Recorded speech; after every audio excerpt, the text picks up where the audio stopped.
ಇವತ್ತು ನಡೆಯೋ ಸ್ಪರ್ಧೆಯಲ್ಲಿ ಒಂದು ವೇಳೆ ನಾನು ಗೆದ್ರೆ ಒಂದು ರಾತ್ರಿಗೆ ನಿನ್ನ ಜೊತೆ ಮದುವೆ ನಿಶ್ಚಯ ಆಗಿರೋ ಹುಡುಗಿ ಜೊತೆ ನಾನಿರ್ತೀನಿ ಅಂತ ಯುವರಾಜ ದೇವದತ್ತ ಹೇಳಿಬಿಟ್ಟಾಗ ಖೈದಿಯ ಬಟ್ಟೆ ಧರಿಸಿ ಕೈಲಾಗದವರ ಹಾಗೆ ನಿಂತಿದ್ದ ಅದೇ ರಾಜ್ಯದ ಮಾಜಿ ಯುವರಾಜ ಧೀರಸೇನ ತತ್ತರಿಸಿ ಹೋದ. ಆಗ ಅಲ್ಲಿದ್ದ ದೇವದತ್ತನ ಸಖಿಯರು ಅವನನ್ನು ನೋಡಿ ಕಿಸಕ್ಕಂತ ನಕ್ಕರು. ಆಗ್ಲೇ ಅಲ್ಲಿದ್ದ ಸೈನಿಕರು ಕಾವಲುಗಾರರೆಲ್ಲ ಹೇಳಿ ಹೇಳಿ ಕೈಲಾಗದ ಬೊಗಳೆ ವೀರ ಅಂತ ಕೂಗೋಕೆ ಶುರು ಮಾಡಿದ್ರು. ತನ್ನ ತಂಗಿಯ ಮಾನ ಪ್ರಾಣ ಉಳಿಸೋಕೆ ಹಲವಾರು ವರ್ಷಗಳಿಂದ ತನ್ನ ಮಲ ಚಿಕ್ಕಪ್ಪಂದರಿಂದ ಆಗ್ತಿದ್ದ ಎಲ್ಲಾ ನೋವು ಅವಮಾನಗಳನ್ನ ಸಹಿಸಿಕೊಂಡು ಜೈಲು ಪಾಲಾಗಿ ಗುಲಾಮನ ಹಾಗೆ ಧೀರಸೇನ ಬದುಕ್ತಿದ್ದ. ಆದ್ರೆ ಇವತ್ತು ಯುವರಾಜ ಆಗಿ ಮೆರಿಬೇಕಿದ್ದ ಧೀರಸೇನಿಗೆ ಮಲ ಚಿಕ್ಕಪ್ಪನ ಮಗ ದೇವದತ್ತ ಅವನಿಗೆ ನಿಶ್ಚಯ ಆದ ಹುಡುಗಿಯ ಬಗ್ಗೆ ಕೆಟ್ಟದಾಗಿ ಮಾತಾಡಿದಾಗ ಅವನ ಕೋಪದ ಕಟ್ಟೆ ಒಡೆದೋಯ್ತು. ಮರುಕ್ಷಣನೇ ಅವನು ಹಿಂದು ಮುಂದೆ ಯೋಚಿಸ್ದೆ, ಒಂದು ವೇಳೆ ನಾನು ಸವಾಲಿನಲ್ಲಿ ಗೆದ್ರೆ ನೀನು ಇದೇ ನಿನ್ನ ಸಖಿಯರ ಮುಂದೆ ನನ್ನ ಗುಲಾಮನಾಗಿ ನನ್ನ ಪಾದ ಸೇವೆ ಮಾಡಬೇಕು ಅಂತ ಹೇಳ್ಬಿಟ್ಟ. ಧೀರಸೇನನ ಈ ಮಾತುಗಳಿಂದ ದೇವದತ್ತನ ಪಿತ್ತ ನೆತ್ತಿಗೇರ್ತು. ಮರುಕ್ಷಣ ಅವನು ಏಯ್ 1000 ಚಡಿ ಏಟ್ಗಳನ್ನ ಕೊಟ್ಟು ಇವನನ್ನ ಕತ್ತಲ ಕೋಣೆಗೆ ತಳ್ಳ್ರೋ ಅಂತ ಆಜ್ಞೆ ಮಾಡಿದಾಗ ಸೈನಿಕರು ಬಂದವರೇ ಅನಾಮತ್ತಾಗಿ ಧೀರಸೇನನನ್ನ ಎಳ್ಕೊಂಡು ಹೋಗಿ ಚಾವಟಿಯಿಂದ ಅವನಿಗೆ ಹೊಡೆಯೋಕೆ ಶುರು ಮಾಡಿದ್ರು. ಇವತ್ತು ಇಷ್ಟೆಲ್ಲ ಅವಮಾನಗಳನ್ನ ನೋವನ್ನ ಅನುಭವಿಸ್ತಾ ಇರೋ ಧೀರಸೇನ ಕೆಲವು ವರ್ಷಗಳ ಮುಂಚೆ ಹೀಗೆ ಇರ್ಲಿಲ್ಲ. ಯಾರನ್ನ ಹೇಳಿ ಕೈಲಾಗ್ದೋನು ಅಂತ ಇವತ್ತು ಬೈತಿದ್ರು, ಅವತ್ತು ಅವರೇ ಧೀರಸೇನನ ಸೇವೆಯನ್ನ ಮಾಡ್ತಿದ್ರು. ವೈಭವ ನಗರ ಅನ್ನೋ ಬೃಹತ್ ಸಾಮ್ರಾಜ್ಯದ ಯುವರಾಜ ಆಗಿದ್ದವನೇ ಈ ಧೀರಸೇನ. ಅವನ ತಂದೆ ವೀರೇಂದ್ರ ವರ್ಮನನ್ನ ಸುತ್ತಲ 21 ದೇಶಗಳಲ್ಲೂ ಸೋಲಿಸೋರು ಯಾರೂ ಇರಲಿಲ್ಲ. ಇನ್ನು ಧೀರಸೇನ ಚಿಕ್ಕ ವಯಸ್ಸಿನಲ್ಲೇ ಹಲವಾರು ಸ್ಪರ್ಧೆಗಳಲ್ಲಿ ಗೆದ್ದು ಮುಂದೆ ದೊಡ್ಡ ಯೋಧನಾಗ್ತಾನೆ ಅನ್ನೋ ಭರವಸೆ ಮೂಡಿಸಿದ್ದ. ಜೊತೆಗೆ ಮೂಲಾಧಾರ ಚಕ್ರವನ್ನ ಗೆದ್ದು ಅದರ ವಿಶೇಷ ಶಕ್ತಿಯನ್ನು ತನ್ನಲ್ಲಿ ಆಹ್ವಾನಿಸಿಕೊಂಡಿದ್ದ. ಅವತ್ತೊಂದು ದಿನ ಅವನ ತಂದೆ ವೀರೇಂದ್ರ ವರ್ಮ ಮಗನನ್ನ ಕರೆದು, ಧೀರ, ಇವತ್ತು ನಾನು ನಿನಗೊಂದು ನಿಗೂಢವಾದ ಗ್ರಂಥವನ್ನು ಕೊಡ್ತೀನಿ. ನಿನ್ನ ಜೀವ ಹೋದ್ರೂ ಸರಿ, ಇದರ ಬಗ್ಗೆ ಯಾರಿಗೂ ಹೇಳಬಾರದು, ಯಾರ ಪಾಲಾಗೋಕು ಬಿಡಬಾರದು. ಇದರಿಂದ ನೀನು ಮಹಾಶೂರನಾಗ್ತೀಯ, ಇಡೀ ಜಗತ್ತನ್ನೇ ಗೆಲ್ತೀಯ ಅಂತ ಗಂಭೀರವಾಗಿ ಹೇಳ್ತಾ ಅದೊಂದು ರಹಸ್ಯ ಗ್ರಂಥವನ್ನ ಅವನ ಕೈಗಿಡ್ತಾರೆ. ಇದಾದ ನಂತರ ಧೀರಸೇನ ಕೂಡ ಆ ಗ್ರಂಥವನ್ನ ಗುಟ್ಟಾಗಿ ಬಚ್ಚಿಟ್ಟು ಓದೋಕೆ ಶುರು ಮಾಡ್ತಾನೆ. ಆದ್ರೆ ಅದನ್ನ ಎಷ್ಟೇ ಬಾರಿ ಓದಿದ್ರು ಅವನಿಗೆ ಅದರಲ್ಲಿ ಬರ್ದಿರೋ ರಹಸ್ಯ ವಿಷಯಗಳು ಅರ್ಥವಾಗುವುದಿಲ್ಲ. ಒಟ್ನಲ್ಲಿ ಎಲ್ಲವೂ ಸರಿಯಾಗಿ ನಡ್ಕೊಂಡು ಹೋಗ್ತಿದೆ ಅನ್ಬೇಕಾದ್ರೆ ಅವನ ಬದುಕೆ ತಲೆ ಕೆಳಗಾಗೋ ಅಂತ ಘಟನೆ ಒಂದು ನಡೆದೋಗುತ್ತೆ. ಮಹಾರಾಜ ವೀರೇಂದ್ರ ವರ್ಮನ ಮಲತಾಯಿಯ ಮಕ್ಕಳಾದ ಯಜುವೇಂದ್ರ ಮತ್ತು ನಾಗೇಂದ್ರನಿಗೆ ಹೇಗಾದ್ರೂ ಮಾಡಿ ವೈಭವ ಸಾಮ್ರಾಜ್ಯವನ್ನ ಅಣ್ಣ ವೀರೇಂದ್ರನಿಂದ ಕಸಿದುಕೊಂಡು ತಮ್ಮ ಕಪಿಮುಷ್ಟಿಗೆ ಪಡ್ಕೋಬೇಕನ್ನೋ ದುರಾಸೆ ಇರುತ್ತೆ. ಇದನ್ನ ಈಡೇರಿಸ್ಕೊಳ್ಳೋಕೆ ಎಂತ ಕೀಳ್ಮಟ್ಟಕ್ಕೂ ಇಳಿಯೋಕು ಅವರಿಬ್ರು ಸಿದ್ಧರಾಗ್ಬಿಡ್ತಾರೆ. ಇದಕ್ಕೆ ಮೂಲ ಕಾರಣ ಏನು ಅಂದ್ರೆ ಶ್ಯಾಮಲ ಅನ್ನೋ ಪಕ್ಕದ ಬಲಿಷ್ಠ ರಾಜ್ಯದ ಜೊತೆ ನಡೆದ ಅದೊಂದು ನಿಗೂಢ ಮಾತುಕತೆ. ವೈಭವ ನಗರ ಮತ್ತು ಶ್ಯಾಮಲ ನಗರದ ಸಂಬಂಧವನ್ನ ಶಾಶ್ವತಗೊಳಿಸೋಕೆ ಮಹಾರಾಜ ವೀರೇಂದ್ರ ವರ್ಮ ಬಹುಮುಖ್ಯವಾದ ನಿರ್ಧಾರವನ್ನ ಕೈಗೊಂಡಿರ್ತಾರೆ. ಅದೇ ಶ್ಯಾಮಲದ ರಾಜಕುಮಾರಿ ಮಣಿಕರ್ಣಿಕಾನ ವೈಭವ ರಾಜಮನೆತನಕ್ಕೆ ತಂದ್ಕೊಡ್ಬೇಕನ್ನೋದು. ಅರಮನೆಯಲ್ಲಿ ತನ್ನ ಮಲ ಸಹೋದರರ ಮಕ್ಕಳಿದ್ರು ಕೂಡ ತನ್ನ ಮಗ ಧೀರಸೇನನೇ ಅವಳಿಗೆ ಸರಿಯಾದ ಜೋಡಿ ಅಂತ ಅವರಿಬ್ಬರ ಮದುವೆ ನಿಶ್ಚಯ ಮಾಡಿರ್ತಾರೆ. ಆದ್ರೆ ಆ ಮಾತುಕತೆಯಂತೆ ಎಲ್ಲ ನಡೆದೋದ್ರೆ ಎಲ್ಲಿ ತಮ್ಮ ಮಕ್ಕಳು ಬೀದಿ ಪಾಲಾಗ್ತಾರೋ ಅಂತ ಆ ಮಲ ಸಹೋದರರು ಭಯಭೀತರಾಗೋಗ್ತಾರೆ. ಅದಕ್ಕೆ ತನ್ನ ಅಣ್ಣ ಅನ್ನೋದನ್ನ ಮರೆತು ಅದೊಂದು ದಿನ ಮಹಾರಾಜ ವೀರೇಂದ್ರ ವರ್ಮನನ್ನ ಯಾರಿಗೂ ತಿಳಿಯದ ನಿಗೂಢ ರೀತಿಯಲ್ಲಿ ಸಾಯಿಸಿಬಿಡ್ತಾರೆ. ನಂತರ ಧೀರಸೇನ ಇದ್ದಲ್ಲಿಗೆ ಬಂದ ಅವನ ಚಿಕ್ಕಪ್ಪಂದಿರು ಅಪ್ಪನ ಹಠಾತ್ ಸಾವಿನಿಂದ ದಿಗ್ಭ್ರಮೆಗೆ ಒಳಗಾದ ಧೀರಸೇನನ ಕೆನ್ನೆಗೆ ಎರಡೇಟ್ ಕೊಟ್ಟು ಕೈಗೆ ಕೋಳವನ್ನ ಹಾಕಿ ಅವನ ಮಲ ಚಿಕ್ಕಪ್ಪ ಯಜುವೇಂದ್ರ ಹೇಳ್ತಾನೆ, ದೇಶದ್ರೋಹಿಯ ಮಗ ನೀನು, ಅವನು ಮಾಡಿರೋ ಪ್ರತಿ ಅಪರಾಧಕ್ಕೂ ನೀನೇ ಶಿಕ್ಷೆ ಅನುಭವಿಸ್ಬೇಕು ಅಂತ ಕೋಪದಲ್ಲಿ ಹೇಳಿದಾಗ ಚಿಕ್ಕ ಹುಡುಗ ಧೀರಸೇನ ನಡುಗಿ ಹೋಗ್ತಾನೆ. ಅವನು ಅಳ್ತಾನೆ, ಅಪ್ಪಾಜಿನ ಜನ ದೇವರು ಅಂತಾರೆ, ನೀವು ಅವರನ್ನ ದೇಶದ್ರೋಹಿ ಅಂತಿದಿರಲ್ಲ, ಇದು ಸುಳ್ಳು ಚಿಕ್ಕಪ್ಪ ಅಂತ ನಡುಗೋ ವಾಯ್ಸ್ ನಲ್ಲಿ ಹೇಳ್ತಾನೆ. ಆದ್ರೆ ಅಲ್ಲಿದ್ದ ಸೈನಿಕರು ಯುವರಾಜ ಅನ್ನೋದು ನೋಡದೆ ಧೀರಸೇನನನ್ನ ಬಂಧಿಸಿ ಸೆರೆಮನೆಗೆ ತಳ್ಳಿಬಿಡ್ತಾರೆ. ಆದರೆ ಈ ಘಟನೆ ನಡೆದು ಸುಮಾರು ದಿನಗಳಾದ್ಮೇಲೆ ಸೆರೆಮನೆಯ ಅಧಿಕಾರಿಯೊಬ್ಬ ಇದೆಲ್ಲ ಯಜುವೇಂದ್ರ ಮತ್ತೆ ನಾಗೇಂದ್ರನ ಷಡ್ಯಂತ್ರ ಕಂಡ್ರು ಅಂತ ಅವರು ಮಾಡಿದ್ದ ಎಲ್ಲಾ ನೀಚ ಕೃತ್ಯಗಳ ಬಗ್ಗೆ ಇನ್ನೊಬ್ಬ ಅಧಿಕಾರಿಯೊಟ್ಟಿಗೆ ಮಾತಾಡ್ತಿರ್ತಾನೆ. ಅಕಸ್ಮಾತ್ ಆಗಿ ಈ ಮಾತುಗಳು ಧೀರಸೇನನ ಕಿವಿಗೆ ಬಿದ್ದು ಅವನ್ನ ಎದೆ ಒಡೆದು ಚೂರ್ ಚೂರಾಗೋಗುತ್ತೆ.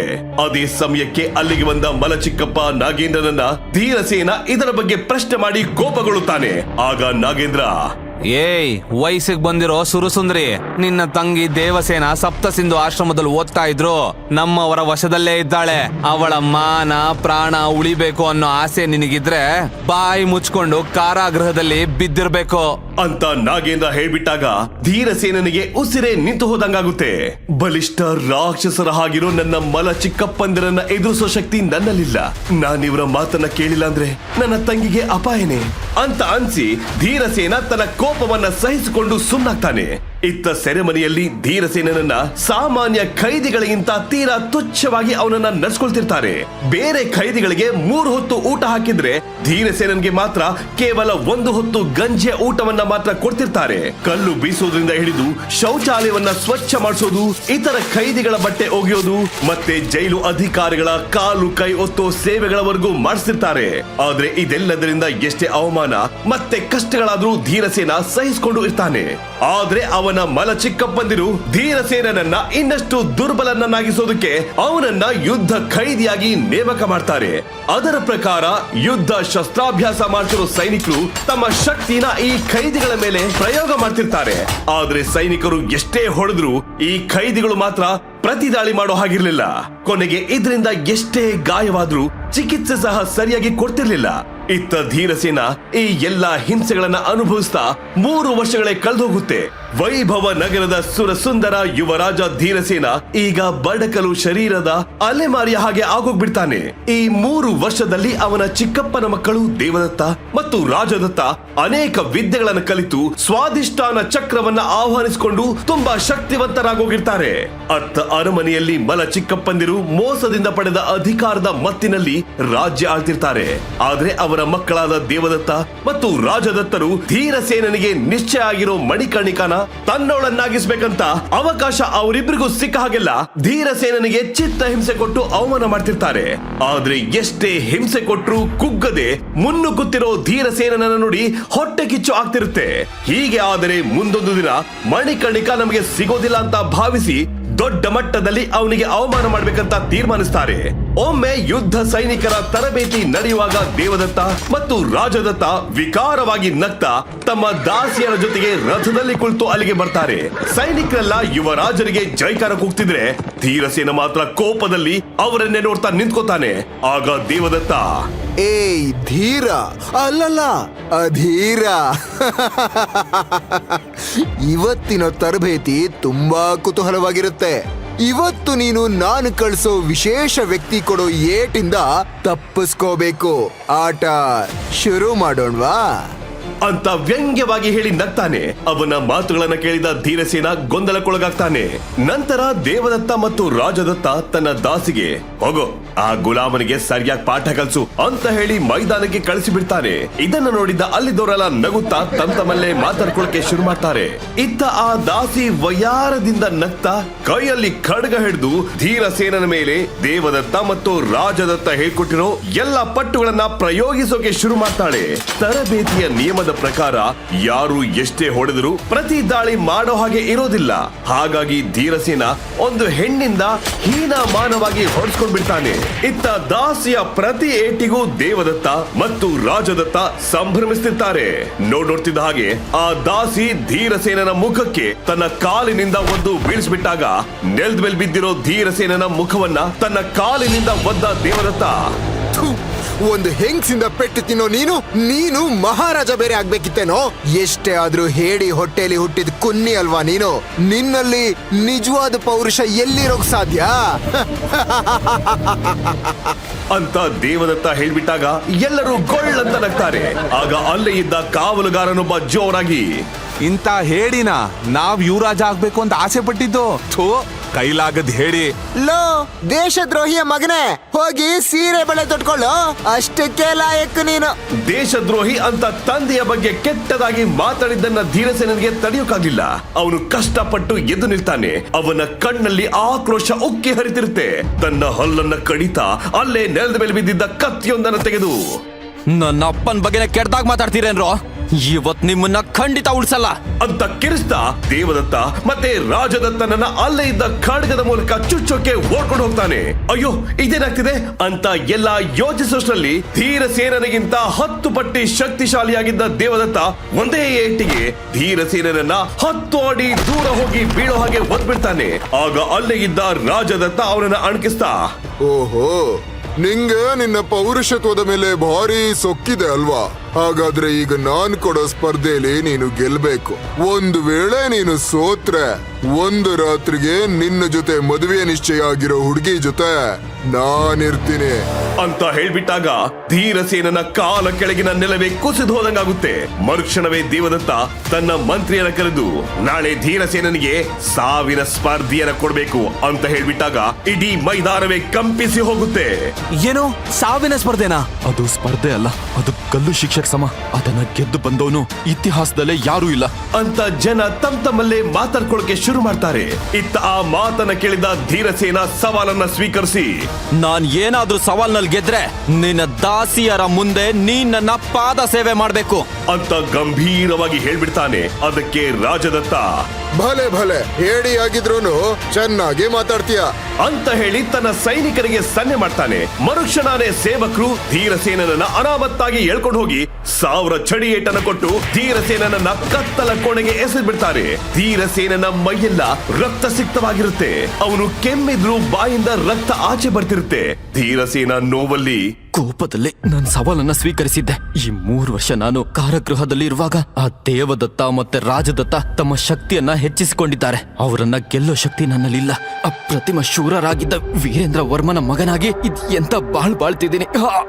ನನ್ನ ತಂದೆ ಹೇಳ್ತಿದ್ದ ಹಾಗೆ ಅವ್ರು ಕೊಟ್ಟ ಪುಸ್ತಕದಲ್ಲಿ ಇದಕ್ಕೆ ಪರಿಹಾರ ಇದೆಯಾ ಅಂತ ತನ್ನಲ್ಲೇ ಹೇಳ್ಕೊಂಡಾಗ ಅವನ ತಂದೆ ಪುಸ್ತಕನ ಕೊಟ್ಟು ಹೇಳಿದ ಮಾತುಗಳು ಮತ್ತೆ ನೆನಪಾಗುತ್ತೆ.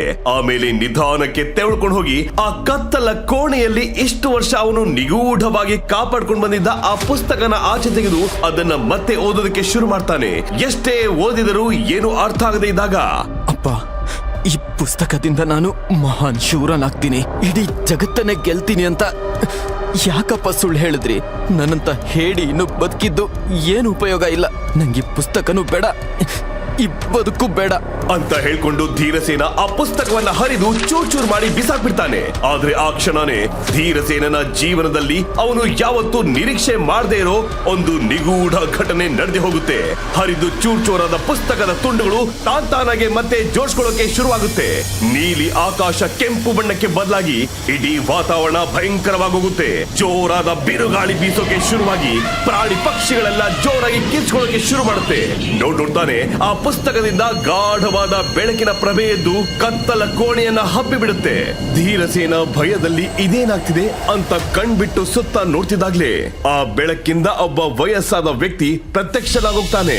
ಅವನು ಗಟ್ಟಿ ಧ್ವನಿಯಲ್ಲಿ, ನೀನು ಸಾಯೋಕ್ ಹುಟ್ಟೋನಲ್ಲ ಮಗು, ಜಗತ್ತನ್ನೇ ಗೆಲ್ಲೋಕ್ ಬಂದೋನು ನೀನು. ನಾನು ನಿನ್ನ ತಂದೆಯ ಗುರು ಭೃಗು ಮಹರ್ಷಿ. ನಿನ್ನ ಜೀವನದಲ್ಲಿ ನಡೆದಿರೋ ಎಲ್ಲಾ ವಿಷಯ ಗೊತ್ತು. ಯಾರ್ ನೀನು? ನೀನೇನ್ ದೆವ್ವನ, ಪಿಶಾಚಿನ? ನಿನ್ನ ತಂದೆ ಹೇಳಿದ ಹಾಗೆ ಮಹಾನ್ ಶೂರನಾಗ್ತೀಯ, ಇಡೀ ಜಗತ್ತನ್ನೇ ಗೆಲ್ತೀಯ. ಆದ್ರೆ ಅದೆಲ್ಲ ನಡಿಬೇಕು ಅಂದ್ರೆ ಈಗ ನಾನ್ ಹೇಳೋ 3 ಷರತ್ತನ್ನ ನೀನು ನಡೆಸಿಕೊಟ್ರೆ. ನೀವ್ ಹಾಗ್ ಮಾಡೋದಾದ್ರೆ ನೀವು ಹೇಳೋ ಎಲ್ಲಾ ಮಾತನ್ನು ನಾನ್ ನಡೆಸ್ಕೊಡ್ತೀನಿ. ಹೇಳಿ. ಮೊದಲನೇ ಷರತ್ತು, ನೀನು ಯಾವುದೇ ಹೆಣ್ಣನ್ನು ಪ್ರೀತಿಸುವುದು ಅಥವಾ ಸ್ಪರ್ಶಿಸುವುದರ ಬಗ್ಗೆ ಮನಸ್ಸಿನಲ್ಲೂ ಕೂಡ ಯೋಚಿಸಬಾರದು. ಸರಿ, ಹಾಗೆ ಆಗ್ಲಿ. ಎರಡನೇ ಷರತ್ತು, ಅರಮನೆಯ ಬೊಕ್ಕಸದಲ್ಲಿ ಕಾಲಭೈರವನ ಶಿವಲಿಂಗವಿದೆ. ಅದನ್ನು ನೀನು ಯಾರಿಗೂ ಗೊತ್ತಿಲ್ಲದ ಹಾಗೆ ಹುಡುಕಿ ತಂದು ನನ್ನ ಕೈಗೆ ಒಪ್ಪಿಸಬೇಕು. ಈ ಷರತ್ತನ್ನ ಕೇಳಿದಾಗ ಧೀರಸೇನ ಸ್ವಲ್ಪ ಹಿಂಜರಿದ. ಕಾಲಭೈರವನ ಶಿವಲಿಂಗ ಅವರ ವಂಶಕ್ಕೆ ಬಂದ ವರ ಅಂತ ಎಲ್ಲ ನಂಬಿದ್ರು.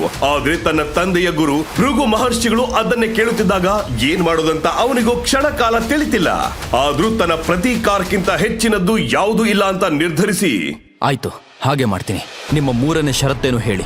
ನಂತರ ಭೃಗು ಮಹರ್ಷಿಗಳು ಧೀರಸೇನನ ತಂದೆ ಸಾಯೋ ಮುಂಚೆ ಬರೆದ ಒಂದು ರಹಸ್ಯವಾದ ಪತ್ರವನ್ನ ಕೊಟ್ಟು ಓದುವಂತೆ ಹೇಳ್ದ. ಆ ಪತ್ರವನ್ನ ಓದಿದ ಧೀರಸೇನ ಜ್ವಾಲಾಮುಖಿಯೇ ಎದ್ದಂತೆ ತತ್ತರಿಸಿ ಹೋಗ್ಬಿಟ್ಟ. ಇದೇ ನನ್ನ ಮೂರನೇ ಷರತ್ತು. ಹಾಗೆ ನಿನ್ನ ತಂದೆಯ ಜೀವನದಲ್ಲಿ ಇದ್ದ ಯಾರಿಗೂ ತಿಳಿಯದ ರಹಸ್ಯ ಮತ್ತು ನಿನ್ನ ಭವಿಷ್ಯದ ಸವಾಲುಗಳು ಅಂತ ಮಹರ್ಷಿಗಳು ಹೇಳಿದಾಗ ಅದನ್ನ ಕೇಳಿದ ಧೀರಸೇನನ ತಲೆಯ ಮೇಲೆ ಆಕಾಶವೇ ಕಳಚಿ ಬಿದ್ದಂಗಾಯ್ತು. ಹಾಗಾದ್ರೆ ಭೃಗು ಮಹರ್ಷಿಗಳು ಹೇಳಿದ ಮೂರನೇ ಷರತ್ತು ಏನು? ಜೊತೆಗೆ ಧೀರಸೇನನ ತಂದೆಯ ಜೀವನದಲ್ಲಿರೋ ನಿಗೂಢ ರಹಸ್ಯವಾದ್ರೂ ಏನು? ಆ ಪುಸ್ತಕದಲ್ಲಿ ಇಡೀ ಪ್ರಪಂಚವೇ ಬೆಚ್ಚಿ ಬೀಳಿಸೋ ರಹಸ್ಯವೇನಿದೆ? ತನ್ನನ್ನು ಹೇಳಿ ಎಂದು ಅವಮಾನಿಸಿದವರಿಗೆ ಧೀರಸೇನ ತಾನೊಬ್ಬ ಮಹಾವೀರ ಅಂತ ಸಾಬೀತುಪಡಿಸ್ತಾನ. ಈಗ ಧೀರಸೇನ ದೇವದತ್ತ ಹಾಗೂ ರಾಜದತ್ತ ಹಾಕಿರೋ ಸಾವಿನ ಸ್ಪರ್ಧೆ ಸವಾಲಿನಲ್ಲಿ ಗೆದ್ದು ಮಣಿಕರ್ಣಿಕಾನ ಪಡ್ಕೋತಾನ ಅಥವಾ ಕಳ್ಕೋತಾನ? ಈ ಸ್ವಾರಸ್ಯಕರವಾದ ಪ್ರಶ್ನೆಗಳಿಗೆ ಉತ್ತರ ತಿಳಿಯೋಕೆ ಈಗಲೇ ಕೆಳಗೆ ಕಾಣ್ತಿರೋ ಇನ್ಸ್ಟಾಲ್ ಬಟನ್ ನ ಕ್ಲಿಕ್ ಮಾಡಿ. ಪಾಕೆಟ್ FM ಆಪ್ ಡೌನ್ಲೋಡ್ ಮಾಡಿ. ಆಡಿಯೋ ಸೀರೀಸ್ ಕೇಳೋಕೆ ಶುರು ಮಾಡಿ. ಮಹಾಕಥೆ.